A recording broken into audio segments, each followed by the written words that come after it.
I'm azrienoch, this is XDA Developer TV, and you don't know it, but there is no such thing as a second-party app, and therein lies my doubts about Simple Addition.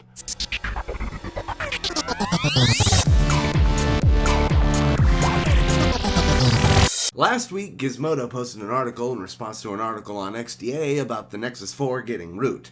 And they asked why, with the Nexus 4 on sale, if you have an AOSP phone, would you want root?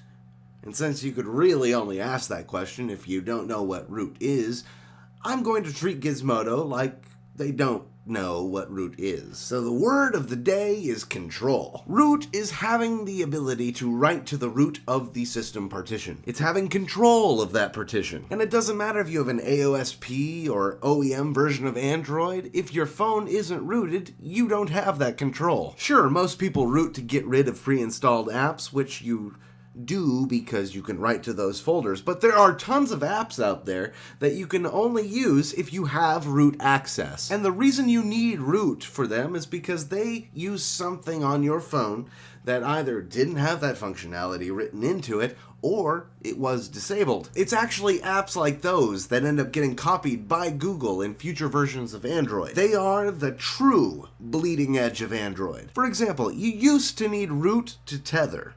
Now that's built into Android. You used to need a root app to take screenshots.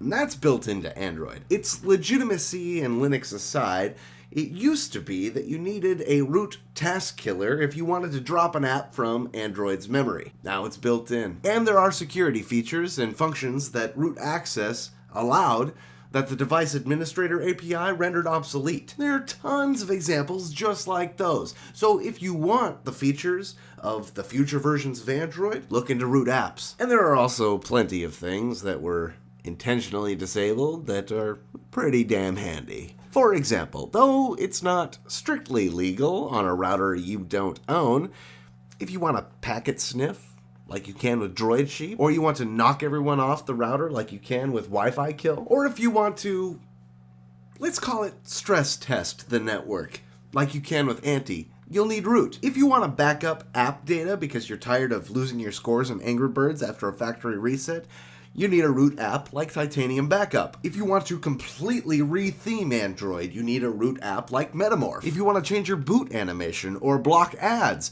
you need root. If you have a custom ROM or kernel or recovery, apps that control them need root. But here's a really practical use, and I learned this from Adam and Jordan's seminar at the Big Android Barbecue, which I really think they need to do a video about. When OEMs block root access, the only way to get by is by exploiting vulnerabilities. Now, if that vulnerability is maliciously exploited, if the exploit is benign, as they are on XDA, the developer plugs the hole with a patch or with an app that controls what does and does not get root access. Like super user, or super user, or simple super user. You would have to manually give permission to the malicious app so that it can write to system. So if for no other reason, root your phone and install Super User for better security. Now, if you want to see if your device is vulnerable, a good place to start is by checking out www.xray.io.